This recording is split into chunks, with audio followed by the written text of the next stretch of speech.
অনেক খেলাচ্ছ না পাঠিয়ে দেন।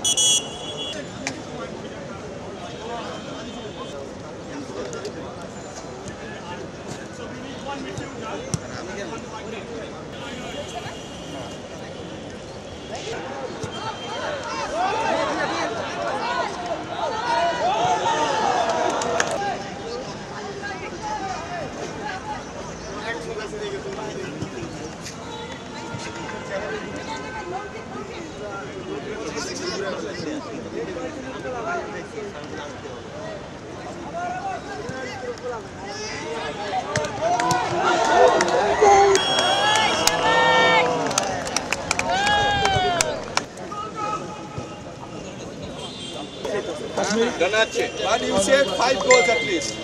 It's the tie. Mr. Rocky.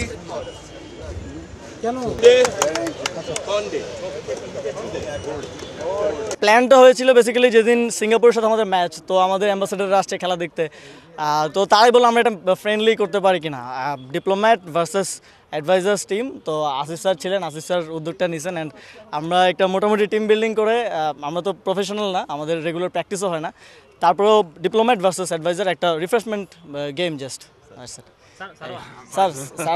স্যারের প্ল্যান ছিল আসলে আমরা একটু শখ করে 2-1 দিন খেলেছি, তখন আমরা ভাবলাম যে আমরা ডিপ্লোম্যাটদের সাথে খেলি, তো আমাদের টিমের নাম দেওয়ার কথা ছিল টিম বাংলাদেশ। ভাবলাম এখন যদি হেরে যায় বাংলাদেশের নামটা আমরা ডুবাতে চাই না। টিম অ্যাডভাইজার্স খেলেছি, আমরা জিতেছি। আমরা ভাবতে পারি নাই আমাদের সাথে অপোনেন্ট যারা ছিল আপনার 23-24 বছরের আমেরিকান মেরিন, তারা পর্যন্ত ছিল। তো আমাদের সবাই খুব ভালো খেলেছে, আসিফ খুবই ভালো খেলেছে, দুর্বল দেহ নিয়ে সে শক্তিশালী প্লেয়ারের সাথে যা খেলেছে আমি মুগ্ধ হয়েছি। ইনশাআল্লাহ আমরা যে আপনার এটা খেললাম, এটা খুব চেষ্টা করেছিলাম আমাদের টিম যেন না হারে, বাংলাদেশের টিম। আমি সালাউদ্দিন ভাইয়ের অনেক বড় ভক্ত ছিলাম। সালাউদ্দিন ভাই বোধহয় 7-8 বছর চেষ্টা করে যা পারে নাই, এটা আমাদের আসিফ এবং তাবিক সেটা করে দেখিয়েছে। আমি নিজে ফুটবল খেলতাম, বাংলাদেশ টিমের লাস্ট খেলা আমি দেখেছি সিঙ্গাপুরের সাথে।